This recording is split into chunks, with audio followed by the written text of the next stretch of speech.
At 60 plus, your home should be your peaceful haven. Yet for many of us, it's become just the opposite. You know that feeling, walking on eggshells in your own kitchen, scheduling your day around avoiding certain people, or lying awake at night wondering why your retirement doesn't feel like the freedom you'd imagined. Here's a truth we need to face. Not everyone living under your roof is good for your well-being, even if they're family. Today, we're having that crucial conversation about who you shouldn't be living with after 60 and why protecting your peace isn't selfish. It's essential. Share your city below if you're ready for this honest discussion about taking back control of your life. Sometimes the most loving choice is choosing yourself. 1. The adult child who won't leave. You know what's interesting? Almost 1/3 of us over 60 are living with adult children. That's what AARP found in their recent study.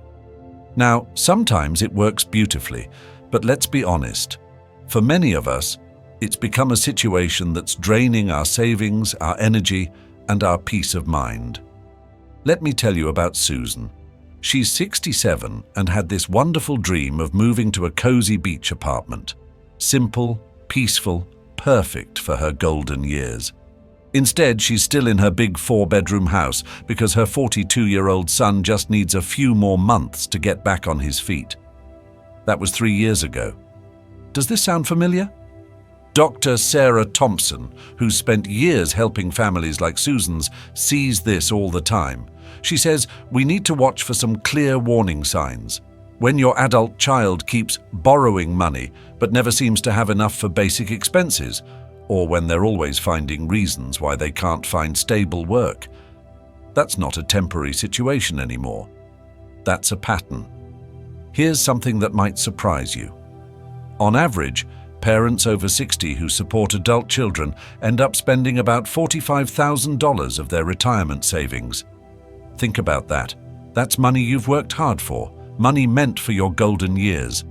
But you know what's even more important than the money? It's how you feel in your own home. Are you tiptoeing around in the morning to avoid certain conversations? Do you feel guilty about planning that vacation you've always wanted? That's not how retirement should feel.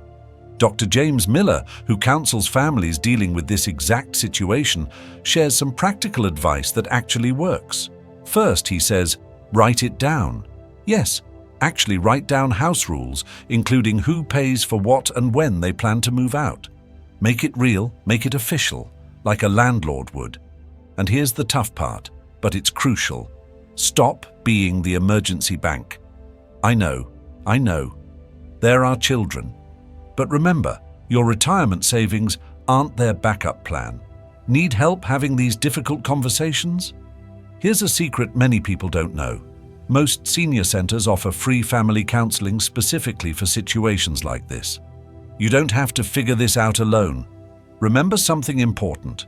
Loving your children doesn't mean sacrificing your peace of mind. As one wise woman in our community puts it, you can love your children unconditionally while still setting firm conditions for living with them. Are you dealing with something similar? Share your story below. Sometimes just knowing we're not alone in this makes a world of difference. 2. The controlling partner. Here's a surprising truth. 1 in 4 of us over 60 are dealing with a controlling relationship. And you know what's really interesting? Most of us don't even realize it's happening because it usually starts with someone caring about us. Let me share Tom's story. It might sound familiar. Tom is 68, and his partner always had a good reason for everything. You shouldn't drive at night, it's not safe at your age. Why meet those old friends? They just tire you out. Let me handle the money. You don't need to worry about bills anymore. Sound familiar? See, that's the tricky thing about control. It often wears a mask of love and concern. It starts so innocently. They want to manage your schedule because they care about your rest. They take over your finances because it's too stressful for you. They discourage family visits because they're too draining at your age. Dr. Lisa Chen, who works with seniors like us every day, sees this pattern all the time. She tells me the saddest part isn't just losing control, it's how it affects our health. You might notice you're not sleeping well anymore, or your blood pressure's up, or you're feeling anxious for no reason. But there is a reason. Tom figured it out during a regular doctor's visit. His blood pressure was through the roof, and for the first time, he opened up about his home life. "Doc," he said, "I feel like I can't breathe in my own house anymore." That was his wake-up call. Want to know what your body might be telling you? Pay attention to that knot in your stomach when they question your decisions. Notice if you're always second-guessing yourself. These aren't signs of aging. They're your wisdom speaking up. Here's what worked for Tom, and it might work for you too. He started small, kept one separate bank account just for himself, made one phone call to an old friend, took one short trip alone. Each small step helped him remember who he was. Know what's really beautiful about Tom's story. At 68, he chose himself, moved into his own place. For the first time in years, he says, I can watch whatever I want on TV, eat when I'm hungry, and see my friends without explaining myself. I feel like me again. Remember something important. Getting older doesn't mean giving up control of your life. A real partner supports your independence, not takes it away. They add to your freedom, not shrink it. If any of this feels familiar, you're not alone. Did you know most senior centers have confidential counseling just for situations like this? You don't have to figure this out by yourself. Share your thoughts below if any of this hits home. Sometimes hearing someone else's story is exactly what we need to understand our own. 3. The energy vampires. Let's talk about something that might sound funny, but is so real. Energy vampires. No, not the kind from movies.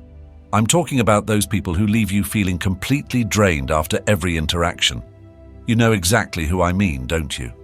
Picture this. It's a peaceful morning, you're enjoying your coffee, and then the doorbell rings. It's that neighbor who just stopped by for 5 minutes. 2 hours later, you're exhausted from hearing about every problem in their life, and somehow your beautiful morning has vanished. Sound familiar? Margaret, one of our viewers, shared her story. My neighbor seemed so sweet, always bringing over homemade cookies. But those cookies came with a price, hours of listening to her problems. I started hiding when I saw her coming. Can you believe it? Hiding in my own home. You know what's interesting? After 60, we're actually more vulnerable to these energy drains. Why? Because we're often home more. Our social circle might be smaller, and let's be honest, we've become better listeners over the years. But being a good listener shouldn't cost us our peace of mind. Here's how to spot an energy vampire. After they leave, do you feel like you need a nap? Do you find yourself dreading their visits? Notice how conversations are always about their problems, but when you try to share something, they quickly bring it back to them. The good news? You don't have to cut these people out of your life completely. Here's what works. Create what I like to call your energy schedule. It's simple. Decide when you have the energy for these interactions. Maybe it's Tuesday afternoons only. Maybe it's just for 30 minutes. You can be kind while still protecting your energy. Try this. Next time someone starts dumping their problems on you, gently say, "That sounds really tough. Have you thought about talking to a counselor about this?" Sometimes the kindest thing we can do is guide people toward professional help instead of trying to solve everything ourselves. Most importantly, trust your body. That tiredness you feel after certain visits isn't just age. It's your body telling you something important. At our age, protecting our energy isn't selfish. It's essential. Here's a little secret. Learning to protect your energy actually helps you be more present for the people who truly matter in your life. Isn't that what these golden years should be about? Share your experiences in the comments. Have you met any energy vampires? How do you handle them? Your story might help someone else who's dealing with the same thing. 4. The chronic complainer. You know that feeling when someone starts their day with complaints about everything under the sun?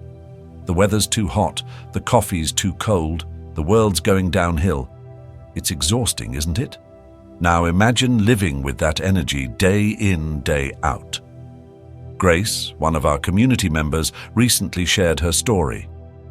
My sister moved in after retirement, and suddenly my peaceful mornings turned into complaint sessions.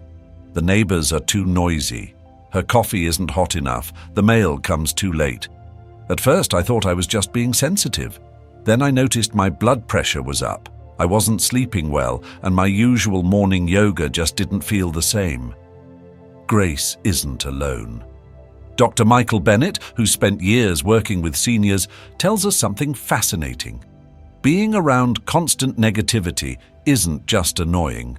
It actually affects our health, especially after 60. It's like emotional second-hand smoke. The more we breathe it in, the more it affects us. Here's what's really happening.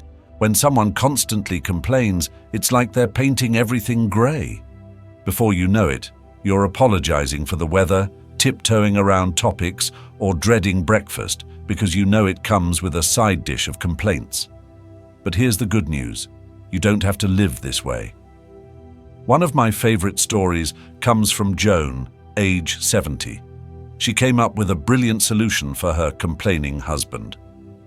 Before anyone can say anything negative at dinner, we have to share 3 good things about our day. It sounds simple, but it works like magic. Half the time, by the time we finish sharing the good stuff, the complaints don't even matter anymore. Want to try something that works?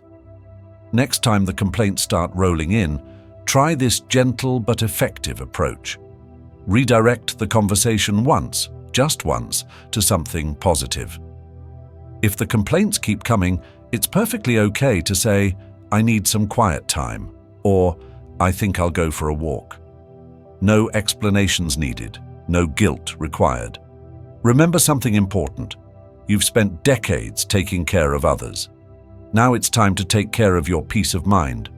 Your home should lift your spirits, not drain them. Here's a small challenge. For the next few days, notice how you feel after conversations with people in your life. Do you feel energized or exhausted? Sometimes our bodies know what's best for us before our minds catch up.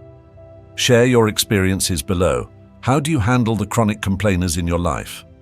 Your story might be exactly what someone else needs to hear today. Setting boundaries after 60. You know what's funny? We spend our whole lives setting boundaries with our kids. Bedtimes, homework, curfews. But somehow, when we hit 60, we forget that we still have the right to set boundaries for ourselves. Let me share something powerful that Helen, a 65-year-old retired teacher, told me.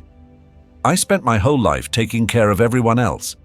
Then one day I realized I was still doing it, just with grown children and demanding friends. That's when I decided my retirement years belong to me. Here's the truth. Setting boundaries after 60 isn't being selfish. It's being smart. Think about it like this. When you're on an airplane, what do they tell you? Put your own oxygen mask on first. The same applies to life after 60. You need to take care of yourself before you can be there for others. Start small. Maybe it's as simple as saying, "I don't answer phone calls during my morning walk," or "Sundays are my quiet days." You don't need to explain or apologize. A simple "that doesn't work for me" is a complete sentence. One of my favorite success stories is from Bob, 72. His adult children had a habit of dropping off the grandkids without notice. "I love those kids," he says, "but I was exhausted. So I made a rule, 24-hour notice for visits." Was it awkward at first? Sure. But now everyone's happier because when I'm with them, I have the energy to truly enjoy it. Here's a simple way to start. Think about your perfect day. What time would you wake up? What would you do? Who would you see? Now, what boundaries need to be in place to make that day possible? That's your blueprint. Remember, you don't need a crisis to set boundaries. You don't need to wait until you're overwhelmed or exhausted. You can set boundaries simply because you want to enjoy your life more. And here's something nobody tells you. When you start setting healthy boundaries, some people might get upset. That's okay. It means your boundaries are working. Their reaction isn't your responsibility. The golden years should be just that. Golden. They should be about choosing how you spend your time, energy, and love. You've earned that right. If you're ready to start setting boundaries but aren't sure where to begin, try this. For the next week, notice what drains your energy and what fills it up. That awareness is your first step toward better boundaries. Share below. What's one boundary you wish you'd set earlier? Your experience might be exactly what someone else needs to hear. Let's be clear about something important. Your happiness after 60 isn't optional. It's essential. You've spent decades building a life, raising families, and taking care of others. Now it's your turn. Take a moment right now and look around your home. Does it feel like your sanctuary or someone else's convenience? Are you living with people who lift you up or drain you down? Remember, making changes isn't about being selfish. It's about honoring the life you've worked so hard to build. Whether it's setting boundaries with adult children, saying goodbye to energy vampires, or reclaiming your space from controlling relationships, it's never too late to choose yourself. Your golden years should truly be golden. Share your first step toward change in the comments below. And if this video helped you, give it a thumbs up and subscribe. Let's build a community where aging means growing stronger, wiser, and happier together. Remember, the best chapter of your life isn't behind you. It's the one you're about to write.